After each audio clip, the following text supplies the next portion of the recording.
Kristen Seeley, and for over 2 decades, I've been called to show up when it matters most, long before Hurricane Help Florida ever existed. My journey started in 1998 when I was just a kid, and I heard in church about a mission trip to help after Hurricane Mitch hit Honduras. Some of my close family friends were going, and something in me just knew I had to be a part of it. I didn't even know what a hurricane really was, so I looked it up in an encyclopedia. I also recently Googled that Google didn't come out until 1998, the same year. The destruction, the lives lost, it overwhelmed me, and I begged my parents to let me go.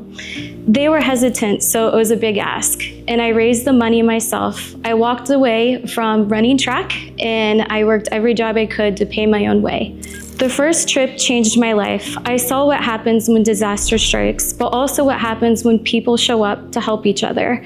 And it wasn't just me. My parents were inspired too. From my dad's trips to Africa and my mom's trips to Romania and my 10 trips to orphanages in between, our whole family began serving together. Fresh out of college, I went to New Orleans after Hurricane Katrina. At just 21, I helped oversee disbursements of millions of dollars in rebuilding funds.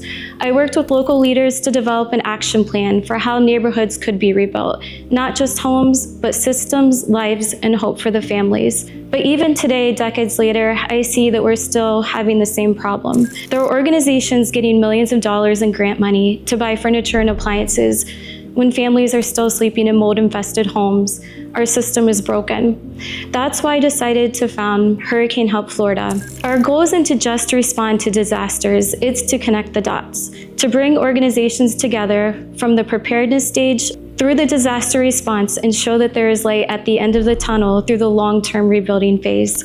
Thank you for being here tonight at Rose for Relief. Your support makes this possible for the thousands of families who are still struggling to recover and the thousands more who might face storms in the years to come. Together we can make a lasting impact from storm prep to a safe return home. And now I'd like to share the stories of 2 families who are near and dear to our hearts, who we helped return home.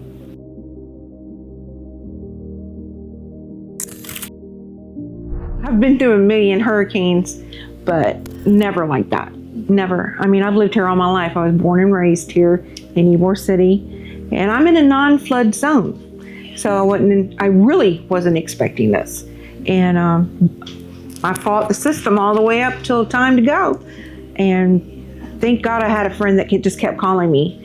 And the last time he called, I told him, I said, if you're still inclined to come get me, please do, because the water's already over my car. Within 30 minutes, my car was underwater. It happened that fast. I spent the next 2 weeks bouncing from Airbnb to Airbnb till FEMA came through.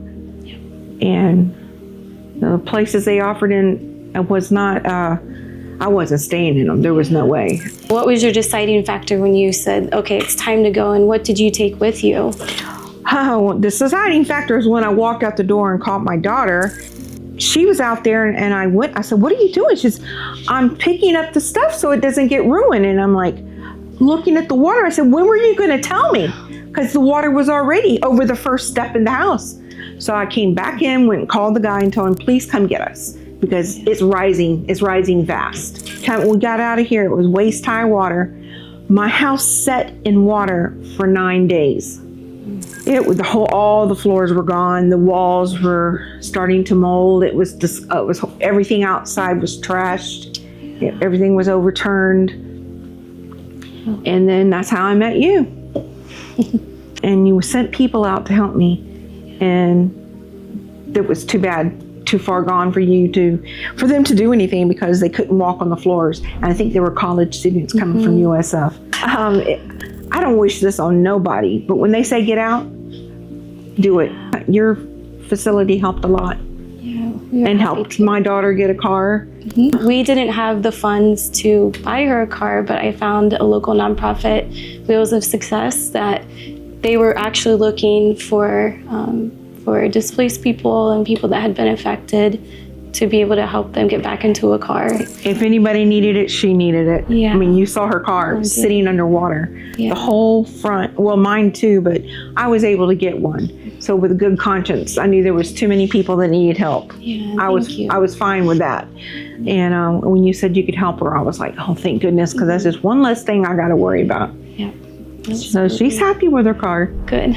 You know, I had spent years like post-Katrina helping rebuild, and for so many families, there was just between the mud and the rebuilding process for them, they were looking at 2 years. So it's amazing that, you know, you were able to get the help from the right contractor. And I don't know if other nonprofits came out and helped you. No, just you. You did. And I had a friend of mine put a GoFundMe up, and they put it in my office. So that helped too. They helped. We appreciate you and, you know, your willingness to share your story to help other families. So thank you. Reach out. Just reach out. There'll be people there to help you. I found out.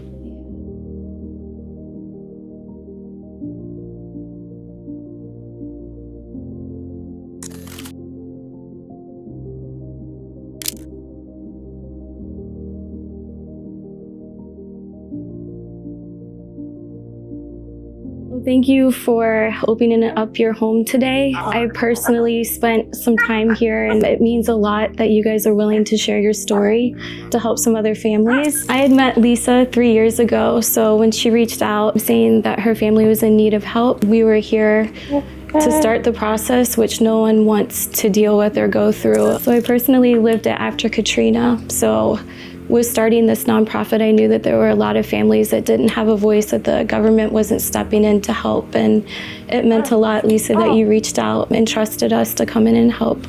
So I'd love to hear more about your background, how long you guys have been in Tampa. My name's Lisa Marie Poso. I was born and raised in Tampa, Florida. My stepfather, Dan, has been here since 1975. My mother, Donna, was born and raised here.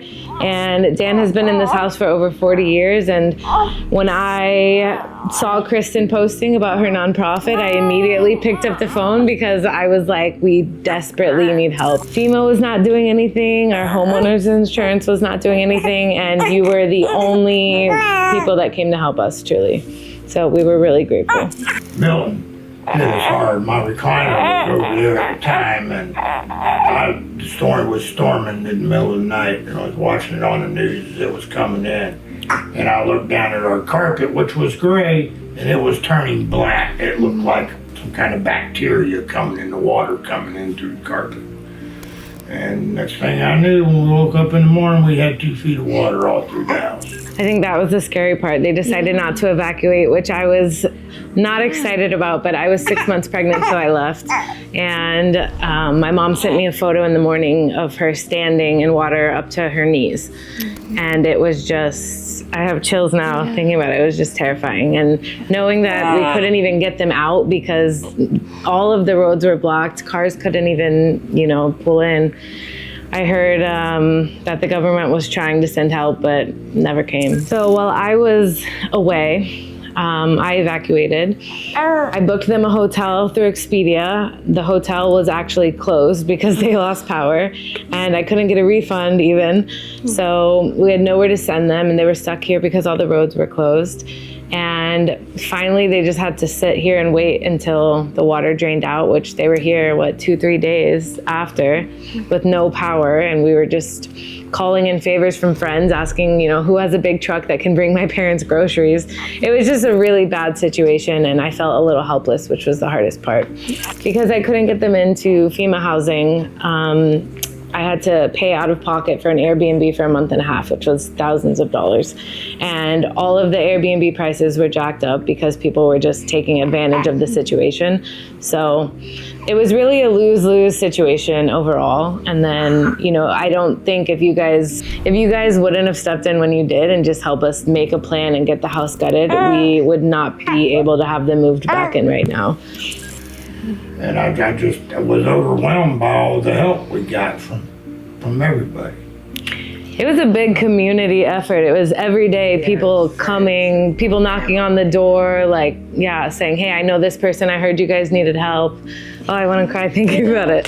Yeah, no, it was really nice. And to just have them going every day, dumping the truck. And I was texting you like, hey, we have an empty dumpster, like send more people. So it was really helpful. Yeah, I'm sorry you guys had to go through that, but thank you for letting us help.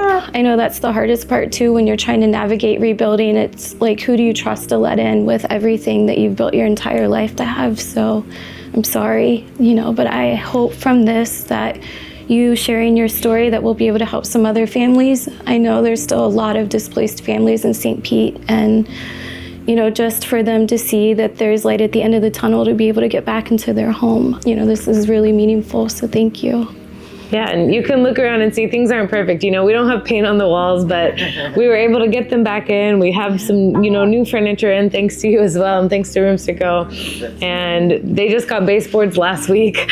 So little by little, we're making progress. I don't think people realize how expensive it is and time consuming. It really became a full-time job for me. So thank you. It would have been actually impossible without you.